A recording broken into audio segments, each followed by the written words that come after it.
بہرحال جب حضرت موسیٰ کو اب اللہ تعالیٰ نے طلب کیا 40 دن کے لیے کوہ طور پر، اس کو ہم چلہ بھی کہہ سکتے ہیں، 40 روز کی اللہ تعالیٰ نے ان سے ریاضت کروائی، مشقت، روزہ اور یہ کہ عبادت اور ذکر الہی، اس کے بعد انہیں اللہ نے تورات عطا فرمائی۔ تو اسی طریقے سے وہاں 40 دن کا معاملہ ہوا حضرت موسیٰ علیہ السلام کے ساتھ۔ اس کے بعد الواح دے دی گئیں، جو پتھر کی تختیاں تھیں، ان کے اوپر جو احکام عشرہ ہیں، یہ 10 کمانڈمنٹس، جو بنیاد ہے۔ جیسے میں نے کہا کہ سورہ بقرہ جو ہے شریعت محمدی کی اساس ہے، تو شریعت موسوی کی اساس وہ 10 کمانڈمنٹس ہیں، جو کہ پتھر کی سلوں پر لکھی ہوئی دی گئی ہیں حضرت موسیٰ علیہ السلام کو کوہ طور۔ اب پیچھے کیا ہوا؟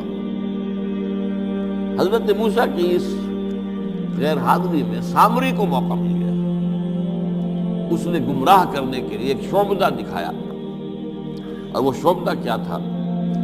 آل فرعون کے جو زیور وغیرہ ہوتے تھے ان لوگوں کے، وہ ان بنی اسرائیل کے لوگوں کے پاس امانت رکھا تھا، یعنی انہیں بھی اندازہ یہ تھا یہ اسرائیلی جو ہیں یہ بددیانت نہیں ہے، یہ جو ہے اس کے اندر جو ہے نہیں کریں گے کوئی خیانت، خائن نہیں۔ بہرحال چونکہ حضرت ابراہیم کی اولاد تھے، حضرت یعقوب کی اولاد تھے، تو چاہے اور ان میں خرابیاں آ گئی ہوں گی، لیکن یہ کہ یہ اندازہ انہیں تھا کہ یہ امین لوگ ہوتے ہیں، تو ان کے پاس امانت رکھی ہوئی۔ جب وہ نکلے وہاں سے وہ ساری چیزیں بھی ساتھ لے کر آ گئے۔ اس کو کہا اس نے سامنے نے کہ یہ پھینک دو، یہ تو نجس ہے، تمہارے لیے جائز نہیں۔ اس حد تک تو بات ٹھیک ہوئی۔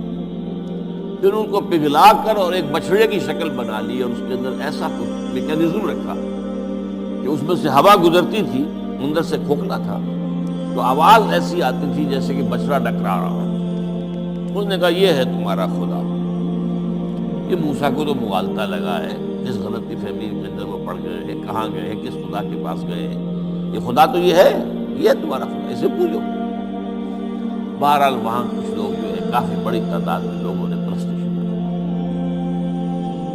اب جب اللہ نے بتایا اے موسیٰ تمہاری قوم پیچھے فتنے میں پڑ چکی ہے، اور اس کی بھی ایک عجیب بات ہے، بتائی دوں آپ کو کہ حضرت موسیٰ کے لیے جو اللہ نے وقت معین کیا تھا کوہ طور پر آنے کا، آپ اس وقت مقرر سے پہلے پہنچے۔ شوق اللہ نے ایکسپلینیشن کال کی، یہ سورہ طٰہٰ میں موجود ہے۔ ما اعجلک عن قومک یا موسیٰ، موسیٰ یہ تم اپنی قوم کو چھوڑ کر جلدی کیوں آ گئے؟ ابھی تو وہ وقت معین نہیں آیا، کیوں آ گئے؟ اب حضرت موسیٰ تعجب سے کہتے ہیں کہ مجھے تو شاباش ملنی چاہیے تھی کہ میں تو میرا شوق دیکھ، میرا اشتیاق دیکھ، اور الٹی جو ہے ایکسپلینیشن کال کرنی پڑ رہی ہے۔ قال عجلت الیک ربی لترضیٰ، پروردگار میں تو جلدی کر کے آیا اس لیے تو راضی ہو جائے کہ تیرے طلب کرنے پر میں وقت معین سے بھی پہلے پہنچ گیا۔ فرمایا نہیں، یہ اجرت جو ہے یہ ایسی خطا ہے تمہاری کہ تم نے در حقیقت جو یہ غلطی کی ہے اس کی وجہ سے سامری کو موقع مل گیا ہے کہ اس نے تمہاری قوم کو اضلهم السامری، سامری نے گمراہ کر دیا۔ یہ خبر پا کر اب حضرت موسیٰ علیہ السلام جب آئے ہیں واپس اپنی قوم، اس کے لیے جو الفاظ آئے ہیں یہ سورہ اعراف کے اندر ہے۔ فلما رجع موسیٰ الی قومہ غضبان آسفا، یہ غضبان، یہ غضب کی ایک انتہائی شکل ہے۔ اس وزن پر عربی زبان میں جو الفاظ آتے ہیں وہ کسی شے کی شدت کو ظاہر کرتے ہیں۔ انا جوعان، میں بھوک سے مرا جا رہا ہوں۔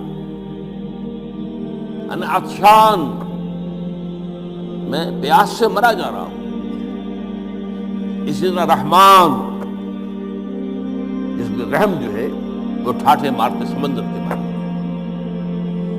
تو اس وزن پر جو الفاظ آتے ہیں اسی وجہ سے غضبان، میں کہہ رہا تھا یہ ہے جلالی طبیعت حضرت موسیٰ علیہ السلام کی، کہ انہیں جب یہ اندازہ ہوا کہ میری قوم کے کچھ لوگ جو ہیں وہ اس طریقے سے گمراہ ہو گئے، مشرک ہو گئے، وہ شرک نہیں، جلی شرک، خفی شرک نہیں، باقاعدہ ایک پرستش جو ہے ہو رہی ہے ایک بچڑے کی اسے خدا مانا جا رہا ہے. اسفا بہت ہی متاسف. ابھی دو الفاظ آگے غضبان اسفا، ایک جانب غضبناک اور دوسری طرف انتہائی افسوس اور رنج کی کیفیت. چنانچہ وہاں آ کر جو الفاظ قرآن مجید میں آئے ہیں اسی جلالی طبیعت کا مظہر ہے. وَأَلْقَى الْأَلْوَاحَ، وہ جو لے کر آئے تھے تختیاں وہ تو آپ نے ڈال دی.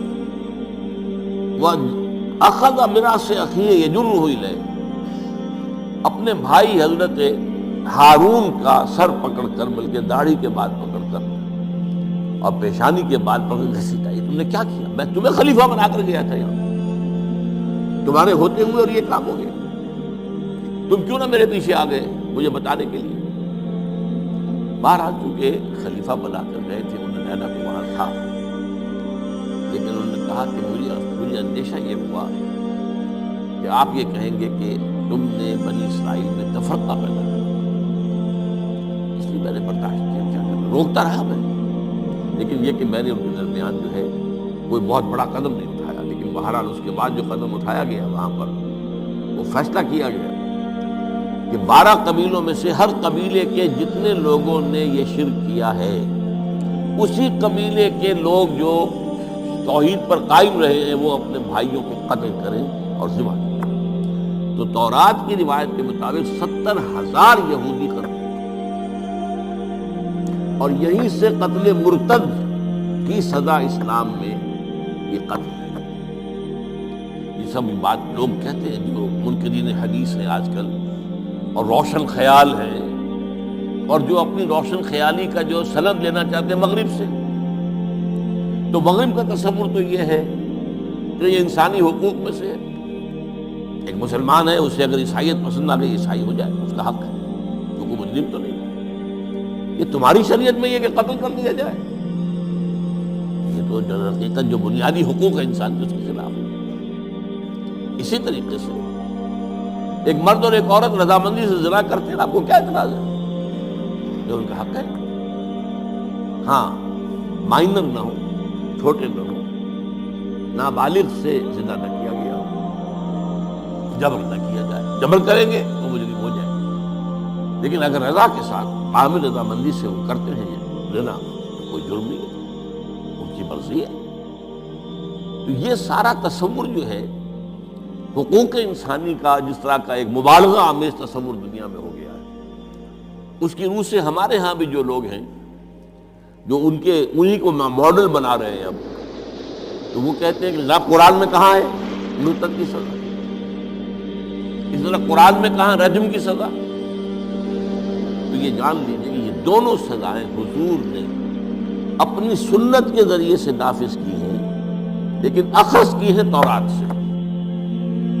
ظاہر بات ہے کہ حضور سے پہلے جو شریعت موسوی تھی وہ لاگو تھی. یہودیوں کے لیے شریعت موسوی تھی، آج تک بھی ہے.